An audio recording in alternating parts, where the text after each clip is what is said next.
दोस्तों, आप सभी लोग को इस सेशन में जुड़ने के लिए बहुत बहुत स्वागत है। दोस्तों, आज हमारे पास जो एक टॉपिक है दोस्तों, जिस पे हम लोग बात करने का काम करेंगे, जिस पे हम लोग चर्चा करने का काम करेंगे दोस्तों, वो ये है। जैसे कि आप सभी लोग जानते हैं कि हम लोग डेली बेसिस पे हमारा हाल फिलहाल की जो घटनाएं घटी होती है, जो करंट अफेयर्स होता है, हम लोग उस पर बात करते हैं, उस पर चर्चा करने का काम करते हैं दोस्तों। उसी संदर्भ में, उसी क्रमशः में हमारे पास एक करंट अफेयर्स के रूप में चीज़ें दिखाई गई है, जो सामने निकल कर आ रहा है दोस्तों। कहा जा रहा है कि देश की पहली ट्रांसजेंडर बनी है, दरोगा बनी है, जिनका नाम है मधु, बनी मधु, मानवी मधु नाम का कोई ट्रांसजेंडर है दोस्तों। और जो बिहार में पहली बार कोई ट्रांसजेंडर का जो समुदाय है, उनमें से पहली बार, यानी पूरे देश में कोई ऐसी पहली ट्रांसजेंडर है जो पहली बार दरोगा पद के लिए दोस्तों चयनित की गई है। दरोगा बनने का, यानी दरोगा बनने का काम किया है दोस्तों। यानी दरोगा का एक तरीके से कहा जा सकता है कि एक पद मिलने का काम किया है दोस्तों। एक बहुत ही सकारात्मक चीज़ है जो हम सभी लोगों को जानना जरूरी है दोस्तों।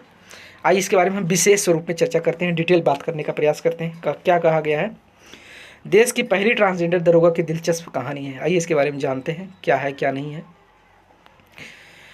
देश की पहली ट्रांसजेंडर दरोगा की दिलचस्प कहानी, ट्रांसजेंडर दरोगा मानवी मधु।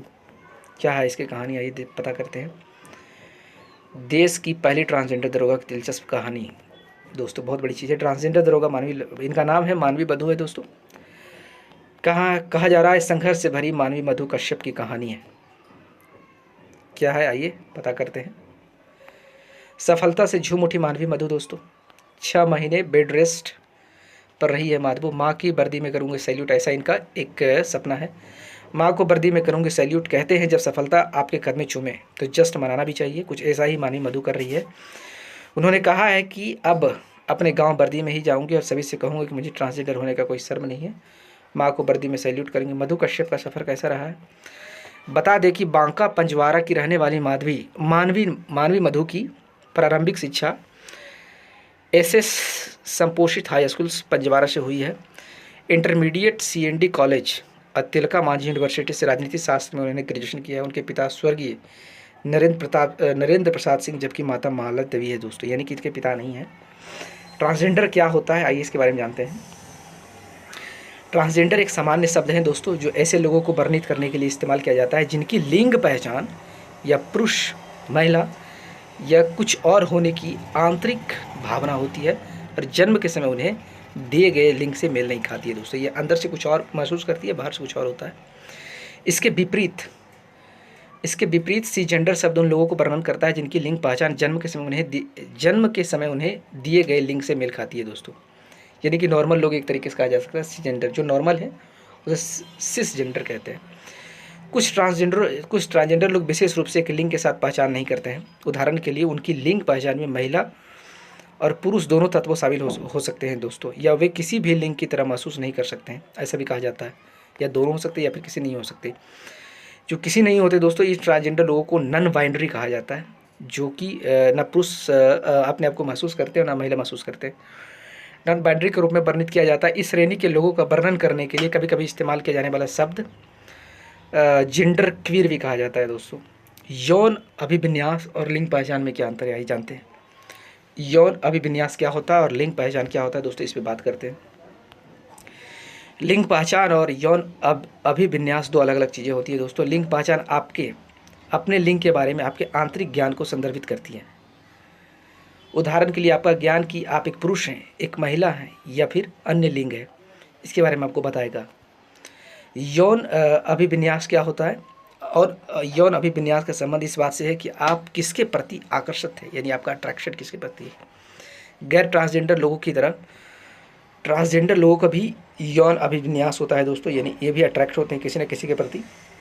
उदाहरण के लिए एक ट्रांसजेंडर पुरुष, कोई व्यक्ति जो आज एक पुरुष के रूप में रहता है, यानी ट्रांसजेंडर पुरुष मुख्य रूप से अन्य पुरुषों के प्रति आकर्षित हो सकता है और एक समलैंगिक पुरुष के रूप में पहचाना जाता है। जो एक समलैंगिक पुरुष में पहचाना जाता है उसके प्रति आकर्षित हो सकता है, या फिर मुख्य रूप से महिला के प्रति आकर्षित हो सकता है और एक सीधे पुरुष के रूप में जो पहचाना जाता है, या कोई अन्य या फिर अन्य यौन अभिविन्यास हो सकता है दोस्तों। आइए LGBTQIA+ पे हम लोग बात करने का काम करते हैं। क्या होता है ये जो एक तरीके से जेंडर जो डिफरेंसेस है, इसको डिफाइन करने का काम किया गया है दोस्तों। LGBTQIA+ इसके बारे में बात करने का काम किया, इस पर हम चर्चा करेंगे, इससे हम जानने का प्रयास करते हैं कि इसके बारे में क्या कहा गया है दोस्तों। LGBTQIA+ क्या होता है, लेस्बियन क्या होता है, गे क्या होता है, उभयलिंगी क्या होता है, ट्रांसजेंडर क्या होता है, क्यूअर क्या होता है, इंटरसेक्स क्या होता है दोस्तों। अब इसके बारे में हम डिटेल में जानने का प्रयास करते हैं। लेस्बियन शब्द क्या है? लेस्बियन शब्द उस महिला के लिए इस्तेमाल किया जाता है जिसका रोमांटिक, भावनात्मक और शारीरिक आकर्षण दूसरी महिलाओं के प्रति होता है दोस्तों। यानी कि एक महिला जो महिला से प्रति अट्रैक्ट होती है उसे लेस्बियन कहते हैं। गे वह शब्द है जिसका उपयोग ज़्यादातर उन लोगों को वर्णन करने के लिए किया जाता है जिसका अस्थायी शारीरिक, परमानेंट जो फिजिकल और रोमांटिक और भावनात्मक आकर्षण समान लिंग के लोग के प्रति होता है, उसे गे करते हैं। यानी कोई लड़का अगर लड़के से तरफ आकर्षित है उसे गे कहा जाता है दोस्तों। उभयलिंगी क्या होता है? उभयलिंगी वह व्यक्ति है जो समान लिंग या किसी अन्य लिंग के लोगों के प्रति अस्थायी शारीरिक, रोमांटिक और भावनात्मक आकर्षण करने की क्षमता रखता है दोस्तों। ट्रांसजेंडर उन लोगों के लिए एक व्यापक शब्द है जिनकी लिंग पहचान या लिंग अभिव्यक्ति उनके जन्म के समय निर्धारित जैविक लिंग से भिन्न होता है दोस्तों। क्यूअर किसे कहते हैं? एक व्यापक शब्द है जिसका उपयोग ज़्यादातर यौन और लैंगिक अल्पसंख्यकों के लिए किया जाता है जो विषम लैंगिक और जो सी जेंडर नहीं होते हैं उसके लिए किया जाता है। इंटरकोर्स उन जैविक यौन विशेषताओं के साथ पैदा हुए व्यक्तियों के लिए एक शब्द है जो परंपरागत रूप से पुरुष या महिला शरीर से जुड़े नहीं हैं। एसेक्सुअल वह व्यक्ति है जो बिल्कुल, बहुत कम या बिल्कुल भी यौन आकर्षण का अनुभव नहीं करता है दोस्तों। ट्रांसजेंडर समानता क्यों महत्वपूर्ण है, आइए इस पर एक बार चर्चा करते हैं, नज़र डालने का प्रयास करते हैं। ट्रांसजेंडर समानता क्यों महत्वपूर्ण है दोस्तों? ट्रांसजेंडर लोगों के साथ भी अन्य लोगों की तरह ही समान और गरिमा के साथ व्यवहार किया जाना चाहिए, ऐसा कहा जाता है दोस्तों। और उन्हें अपनी लैंगिक पहचान के अनुसार जीने और समान पाने का अधिकार होना चाहिए, बहुत सही चीज़ है। लेकिन ट्रांसजेंडर लोगों को अक्सर काम की जगह पे, स्कूलों और अपने परिवार और समुदायों में गंभीर भेदभाव और दुर्व्यवहार का सामना करना पड़ता है दोस्तों, जो कि बहुत ही एक तरीके से नकारात्मक चीज़ है और बहुत ही एक अच्छी चीज़ नहीं कहा जा सकता है दोस्तों। उदाहरण के लिए ट्रांसजेंडर लोगों में निम्नलिखित की संभावना अधिक होती है। क्या क्या इन लोगों को परेशानियों का सामना करना पड़ता है दोस्तों? हो सकता है नौकरी से निकाल दिया जाना या नौकरी से वंचित कर दिया जाना, इनका इसमें से एक प्रमुख होते हैं दोस्तों। स्कूल में उत्पीड़न का शिकार होना, बदमाशी का शिकार होना दोस्तों, बदमाशों का शिकार होना, बेघर हो जाना, घर से निकाल दिया जाना या फिर अत्यधिक गरीबी में रहना, ज़िंदगी बिताना, इनका एक ऑप्शन मतलब इस तरीके की घटनाएं घट सकती है। बेदखल किया जाना या आवास या आश्रय स्थल तक पहुँच से वंचित किया जाना दोस्तों। महत्वपूर्ण चिकित्सा देखभाल तक पहुँचने से वंचित होना दोस्तों। कानून प्रवर्तन द्वारा कैद या निशाना बनाया जाना दोस्तों। दुर्व्यवहार व हिंसा का सामना करना दोस्तों। ये सारी समस्याएं हैं, ये सारी तकलीफ़ें हैं जो इन लोगों के द्वारा फेस किया जाता है दोस्तों। Third, gender population of India. देश में ट्रांसजेंडर व्यक्तियों के लिए क्या क्या सरकार के द्वारा पहल की गई है, सरकार इसके पक्ष में क्या काम कर रही है दोस्तों, अब इस पर एक नज़र डालते हैं।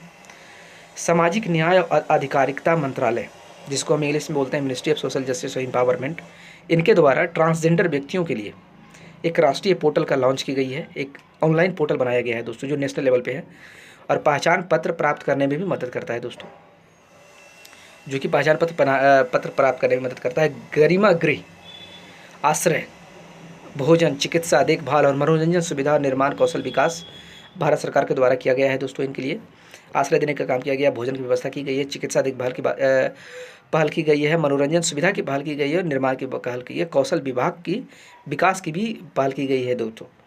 ट्रांसजेंडर व्यक्तियों के लिए राष्ट्रीय पोर्टल तैयार किया गया है दोस्तों।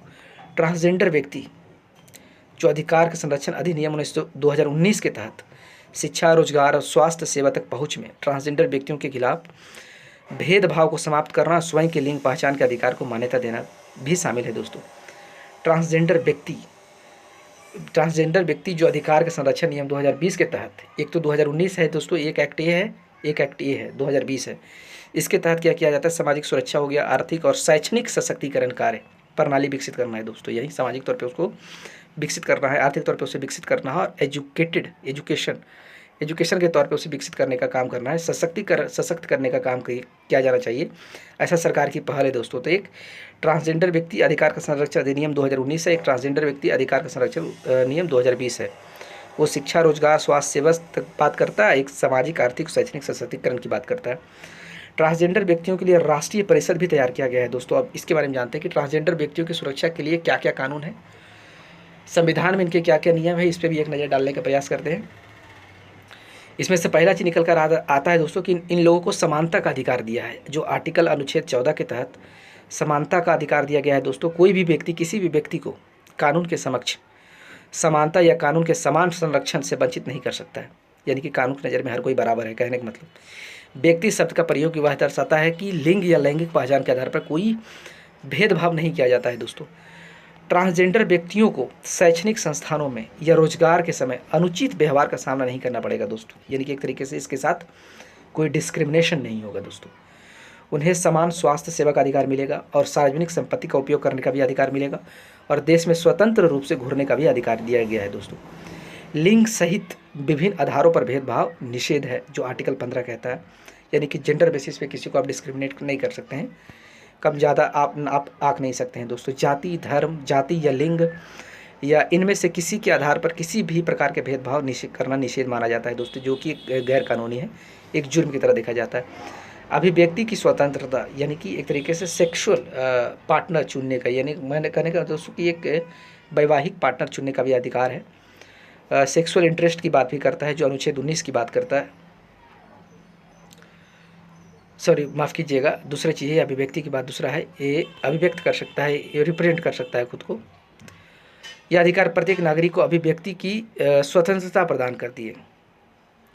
इसमें सार्वजनिक रूप से अपनी लैंगिक पहचान व्यक्त करने की स्वतंत्रता शामिल है दोस्तों। लैंगिक पहचान व्यक्त करने की स्वतंत्रता शामिल है। जीवन और व्यक्तिगत स्वतंत्रता का अधिकार अनुच्छेद 21 में लिखा गया, राइट टू लाइफ, इसके बारे में बात किया गया। अनुच्छेद 21 जो जीवन और व्यक्तिगत स्वतंत्रता की सुरक्षा से संबंधित है, कहता है कि किसी भी व्यक्ति को कानून की प्रक्रिया के अनुसार ही उनके जीवन और व्यक्तिगत स्वतंत्रता से वंचित किया जा सकता है दोस्तों। क्या है ट्रांसजेंडर व्यक्तियों के लिए और कोई आरक्षण है क्या? आरक्षण के बारे में क्या कहा है, इन लोगों के लिए क्या कहा गया है दोस्तों? इन लोग को आरक्षण भी दिया जा रहा है, इस पर भी हम एक नज़र डालते हैं। ट्रांसजेंडर व्यक्ति अधिकारों का संरक्षण नियम 2020 के तहत इनको दिया जाता है। केंद्र और राज्य सरकारें ऊर्ध्वाधर आरक्षण के प्रयोजनों के लिए उन्हें अन्य पिछड़ा वर्ग के रूप में वर्गीकृत किया गया है। यानी कि ओबीसी की कैटेगरी में लोगों को कंसिडर किया जाता है। यानी कि राज्य सरकार की नौकरियां और केंद्र सरकार की नौकरियों में ओबीसी का जो रिजर्वेशन का जो प्रावधान है इन पे भी लागू होता है दोस्तों। यानी ओबीसी के रूप में इन लोगों को कैटेगराइज किया जाता है। भारत में ट्रांसजेंडर व्यक्ति के अधिकारों की रक्षा के लिए अन्य कौन कौन से कानून हैं दोस्तों, उस पर भी एक नज़र डालते हैं। और ट्रांसजेंडर को उसके राइट्स के बारे में कौन कौन से कानून उसके बारे में बात करता है। ट्रांसजेंडर व्यक्ति अधिकारों का संरक्षण अधिनियम 2019 और यह अधिनियम वर्ष 2020 में पारित किया गया था और यह ट्रांसजेंडर व्यक्तियों को कई अधिकार प्रदान करता है। अधिनियम के पूरक के रूप में काम करते हैं दोस्तों। SC/ST अत्याचार निवारण अधिनियम 1989। यदि कोई व्यक्ति अनुसूचित जाति अनुसूचित जनजाति समुदाय से संबंधित है तो यह कानून उन व्यक्तियों को किसी भी प्रकार के जाति जनजाति आधारित भेदभाव से बचाने का काम करता है। ट्रांसजेंडर समुदाय के समक्ष क्या क्या चुनौतियाँ होता है, और जो ये समुदाय है दोस्तों, ये जो वर्ग है, ये जो सेक्शन है, उन लोग के द्वारा कौन कौन सी समस्याओं को सामना करना पड़ता है, उस पर हम बात करेंगे दोस्तों। ट्रांसजेंडर समुदाय के समक्ष चुनौतियाँ, सामाजिक भेदभाव और बहिष्कार हो सकता है इन लोगों के साथ। सामाजिक पहचान और संकट का समस्या होता है इन लोगों के साथ। सामाजिक कलंक का एहसास कराया जाता है इन लोगों को। बेरोजगारी की समस्या जैसी चीज़ों से जूझना पड़ता है। सार्वजनिक सुविधाओं का अभाव हो एक कारण हो सकती है दोस्तों। आगे बढ़ने का रास्ता क्या क्या है? एक तो हमने ये देखा कि ट्रांसजेंडर समुदाय के समक्ष इनको चुनौतियाँ क्या है, लेकिन इनको चुनौतियों के साथ साथ सरकार इन लोगों के लिए कुछ काम भी करता है दोस्तों। इन समुदायों के लिए कुछ बहुत सारे काम करता है, उस पर भी एक नज़र डालते हैं कि आगे बढ़ने का क्या क्या रास्ते इन लोगों के लिए होता है। देश में एक प्रभावी कार्य प्रणाली है दोस्तों जो काम करता है, सबके लिए बराबर काम करता है। सामाजिक इंजीनियरिंग सोच में परिवर्तन करता है दोस्तों। कानून प्रवर्तन को और अधिक संवेदनशील बनाना और ज़मीनी स्तर पर लागू किया जाता है दोस्तों। ट्रांसजेंडर व्यक्तियों अधिकारों को संरक्षण अधिनियम में भी सुधार किया जाता है दोस्तों। और ट्रांसजेंडर व्यक्तियों के लिए राष्ट्रीय परिषद, मैंने आपको पहले बताया था कि एक राष्ट्रीय परिषद है उन लोगों के लिए स्पेशल से राष्ट्रीय परिषद बनाया गया है नेशनल लेवल पर।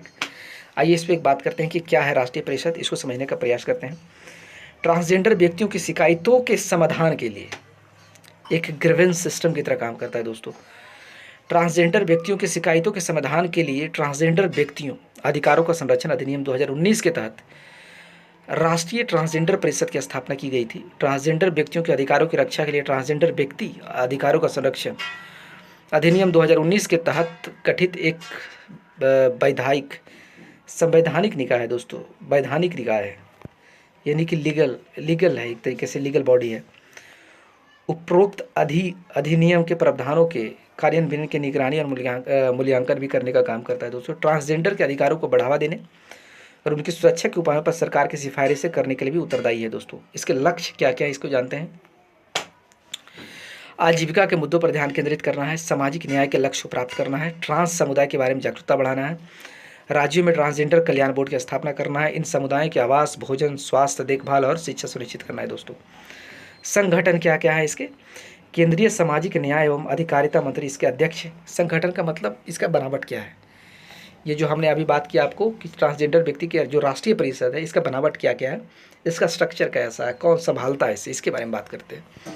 संगठन केंद्रीय सामाजिक न्याय और अधिकारिता मंत्री इसके अध्यक्ष के रूप में होते हैं। केंद्रीय सामाजिक न्याय एवं अधिकारिता राज्य मंत्री परिषद के उपाध्यक्ष के रूप में होते हैं दोस्तों। आजीविका के मुद्दों पर ध्यान केंद्रित करने का काम करता है दोस्तों। सामाजिक संगठन की बात कर रहे थे ना। परिषद के अन्य सदस्यों में विभिन्न मंत्रालयों और विभागों के प्रतिनिधि शामिल होते हैं। ट्रांसजेंडर समुदाय के 5 प्रतिनिधि होते हैं दोस्तों। इनमें से 5 प्रतिनिधि, यानी ट्रांसजेंडर समुदाय के भी 5 प्रतिनिधि होते हैं। राष्ट्रीय मानवाधिकार आयोग यानी नेशनल ह्यूमन राइट्स कमीशन और राष्ट्रीय महिला आयोग के प्रतिनिधि राज्य सरकारों और केंद्र शासित प्रदेशों के प्रतिनिधि तथा गैर सरकारी संगठनों के प्रतिनिधित्व करने वाले के विशेषज्ञ भी होते हैं दोस्तों। इसके कार्य क्या क्या है इनके, एक नज़र इस पर डालते हैं। सलाहकारी संस्था जो नीतियां बनाती है, कार्यक्रम तैयार करती है, कानून बनाती है, परियोजनाओं के निर्माण पर ध्यान केंद्र सरकार को सलाह देने का काम करता है दोस्तों। यानी सलाहकारी संस्था एक तरीके से जो इनके रिलेटेड नीतियां बनाती, इनके रिलेटेड यानी ट्रांसजेंडर जो समुदाय है उनके रिलेटेड नीतियों को तैयार करने में सलाह देता है, कार्यक्रमों में को तैयार करने में सलाह देता है, कानूनों और परियोजनाओं के निर्माण पर केंद्र सरकार को सलाह देने का काम करता है। नीतियों और कार्यक्रमों के प्रभाव की निगरानी और मूल्यांकन भी करता है, यानी कि उसको देखभाल भी करता है और उसका एनालिसिस भी करता है। यह सरकार के सभी विभागों और अन्य सरकारी और गैर सरकारी संगठनों की गतिविधियों की समीक्षा और समन्वय करता है जो ट्रांसजेंडर व्यक्तियों के संबंधित मामलों से निपटते हैं दोस्तों। यह ट्रांसजेंडर व्यक्तियों की शिकायतों का निवारण भी करने का काम करता है। अन्य कार्य जो केंद्रीय सरकार द्वारा निर्धारित की गई है दोस्तों। उम्मीद करते हैं आप सभी लोगों को चीज़ें समझ में आई होगी अच्छे से दोस्तों। अब बाकी बातें हम अगले लेक्चर में करेंगे, तब तक आप हमारे साथ जुड़ सकते हैं। अगले सेशन में आप आ सकते हैं दोस्तों। अगर कोई समस्या है तो आप कमेंट करके बात भी कर सकते हैं, हम आपके सवालों के जवाब देने के लिए तैयार हैं दोस्तों। हमारे साथ जुड़ने के लिए आप सभी लोगों को बहुत बहुत धन्यवाद।